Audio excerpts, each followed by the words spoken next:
Welcome back to PointKarting.com's YouTube channel. I'm Eric Gunderson, and today we're going to be showing you how to put a Vortex Mini ROK engine package together and put it on a go-kart.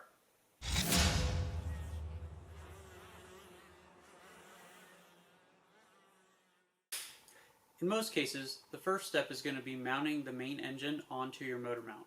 Now, if your kart already has a motor mount equipped with it, remove that from your kart. Most likely you're going to either need an 8mm or a 6mm Allen key, depending on which type of motor mount clamps you have. In the case of this DR Mini 18, we used an 8mm.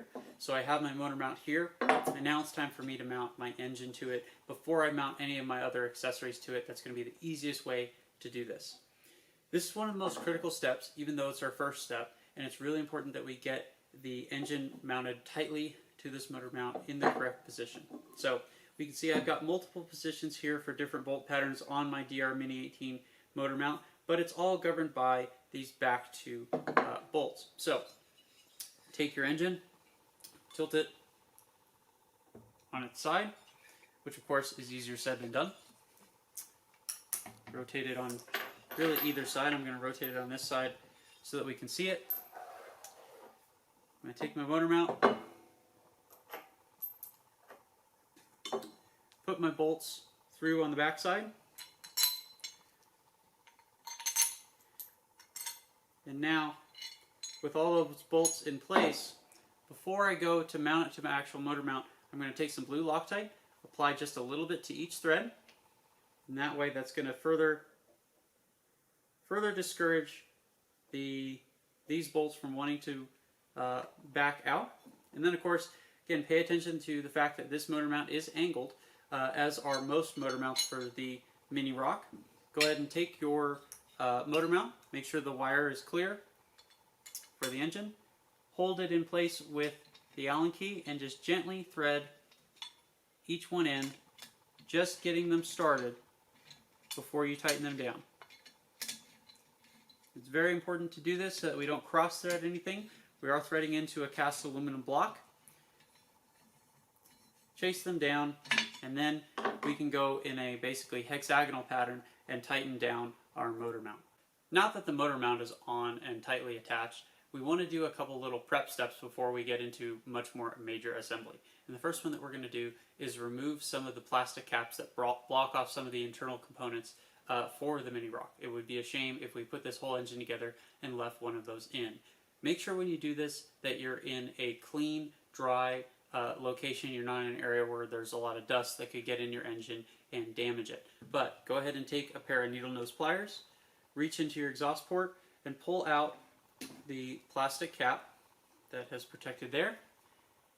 Reach in to the top of the engine where the spark plug inlet and threads are, and do the same.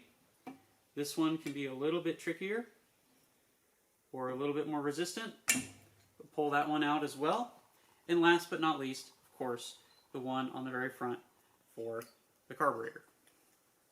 Now we know that all of the inlets for the engine are exposed and we can properly fit up the rest of the engine.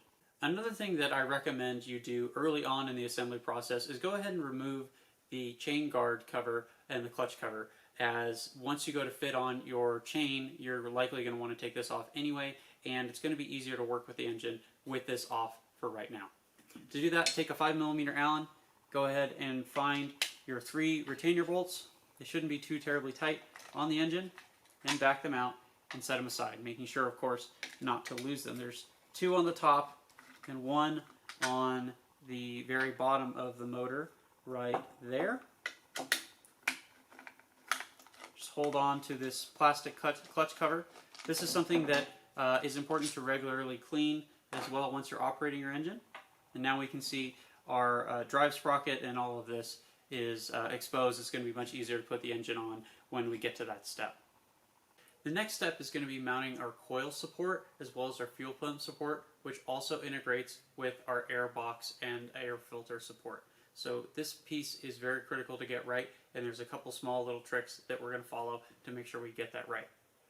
The first one that we're going to follow is this is the support bracket itself. We can see that we have 2 long edges and then one that has a slight bend to it, and we want to make sure that we go ahead and have that bend essentially pointing rearward relative to the engine. Take our rubber isolating bolts supplied in our kit, and we'll go ahead and thread those in to this bottom area that is some cast tabs on the actual engine.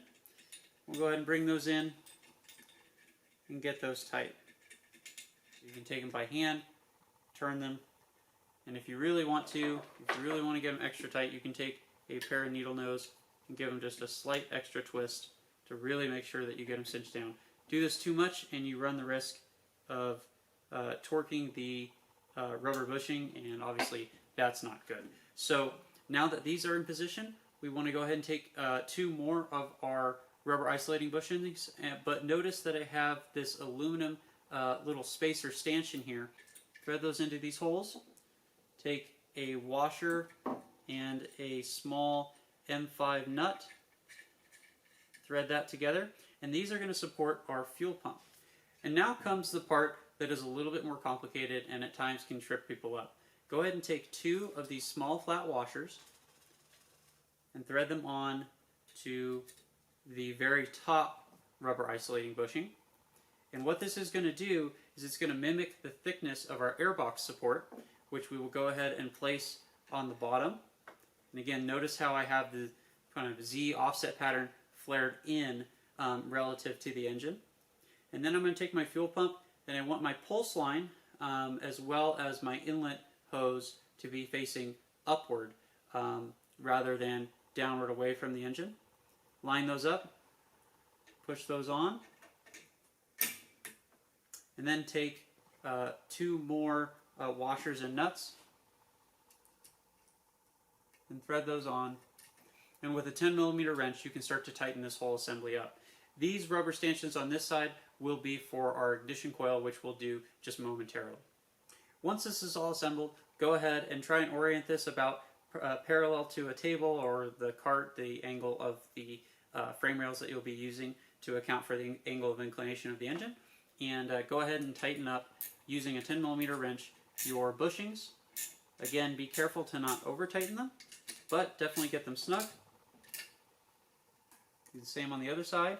Sometimes you may have to use the open end of the wrench if you don't have a socket. And there you have it. Our fuel pump and our support bracketry are now installed on the engine.